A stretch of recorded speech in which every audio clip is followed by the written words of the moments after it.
What's up, everyone, and welcome back to King's Advisors. Here we are, first video of the new year, first video since September of last year. I mean, it's been quite a while. I know I've owed y'all videos on things, and I haven't done any of them. Mostly because there really hasn't been anything that's really gotten me going about enough to make a video.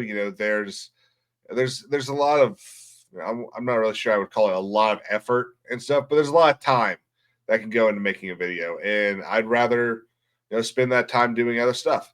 I've enjoyed doing the gaming streams. I've enjoyed going through the Dark Souls series and the and Elden Ring, and we've got Kingdom Come Deliverance 2 coming up next week. So I've really enjoyed it. But this we got to talk about, and I'll tell you, I swore I wouldn't fall back into it. I swore that I would stay angry at George and I wouldn't fall into this stupid hope of Winds of Winter ever coming out. But guys, I think I'm in it a little bit.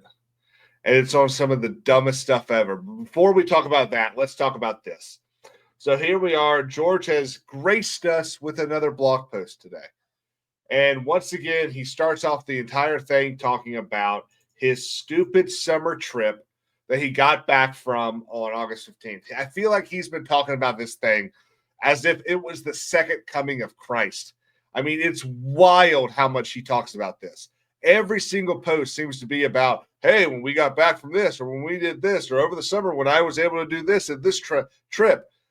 Dude, we get it. You went away for like 2 months. Who cares? Move on. But the stuff that's important here is in this big paragraph right here. So actually, both of these paragraphs. So Night of the Seven Kingdoms, a Night of the Seven Kingdoms is done. So we know that it's done. And he thanks Ira and the team. The team wrapped the first season months ago and moved right to post-production. And this is the big thing, because we remember he really wasn't happy with how season 2 of House of the Dragon went.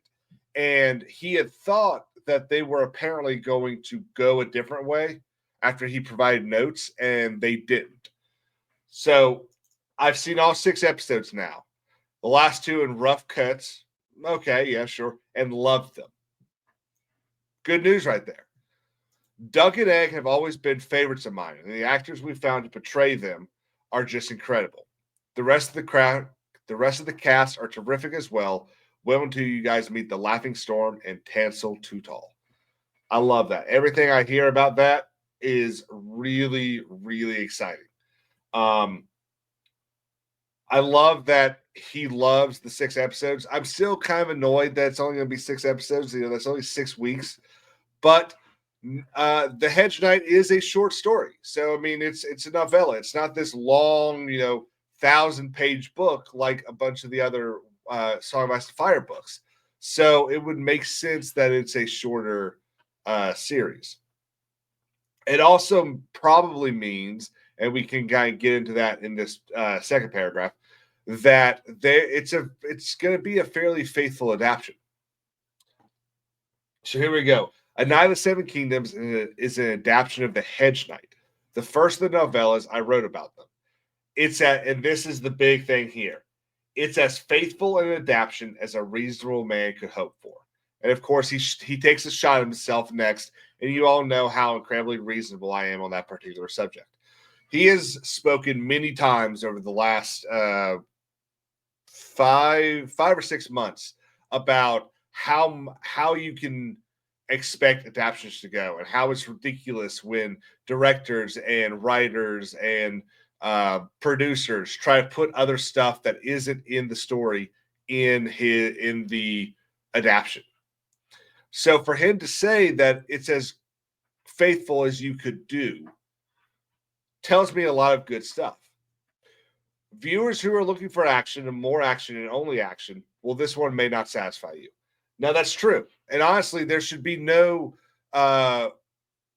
Westeros production that does satisfy that viewer, because a large majority of Westeros is not action. A lot of it is, to paraphrase that director or producer for the new Daredevil show, A lot of it is naval conversation between two characters, and that's what moves the story forward and adds context to different things that you see in different scenes and gives you more information about the world and different characters.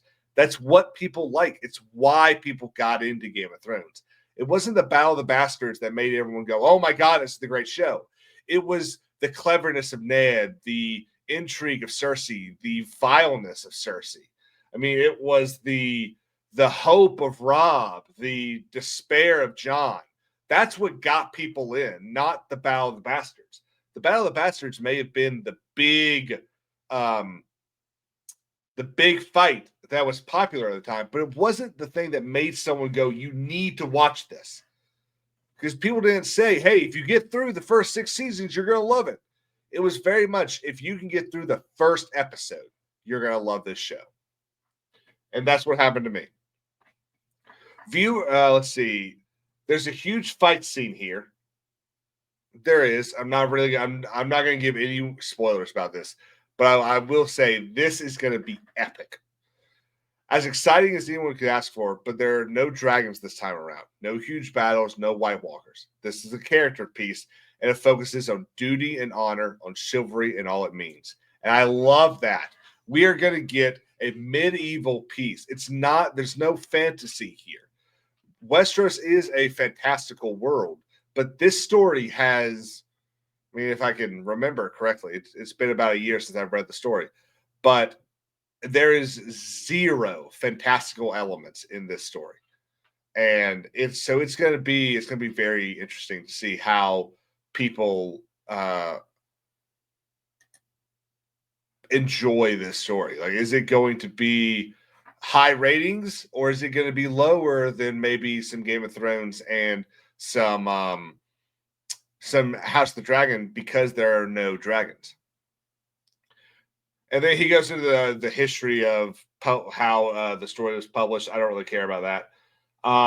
This one ranks as one of the best stories, he said.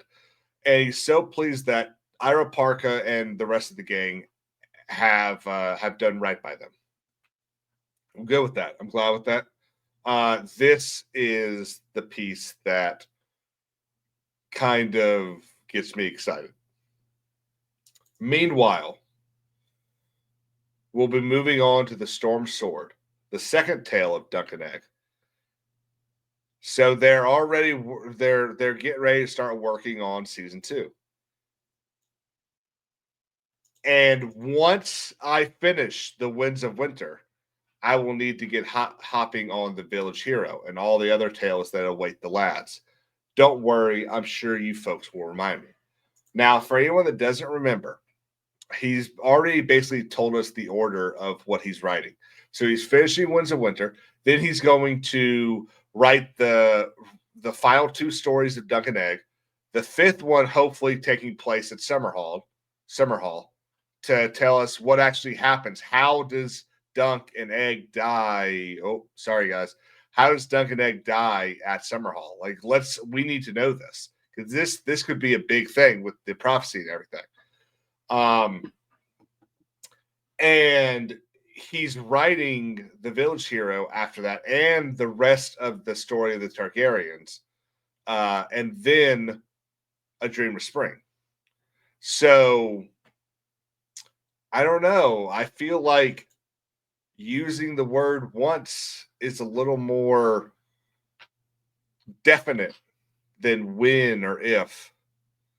You know, if he had said, "And when I finish the Winds of Winter," well, it'd be like, "Oh, okay." But I know I'm grasping at straws here. Pepe Sylvia. I know, I get it, guys. But like, maybe, let me know what y'all think. How dumb am I being? How just crazed am I that I even think that we're ever going to get this story? Let me know. Are y'all excited for United Seven Kingdoms? Do you think it's going to be anywhere as good as Game of Thrones or the first season of House of the Dragon? Honestly, I think it's going to be as good as basically up to season 4 of Game of Thrones. I think we're going to walk out of or close HBO every Sunday night and go, holy crap, what did we just watch? Until then, guys, don't forget to like, subscribe. Thank you so much. And don't forget to follow me on Twitter at KingSadvisors_.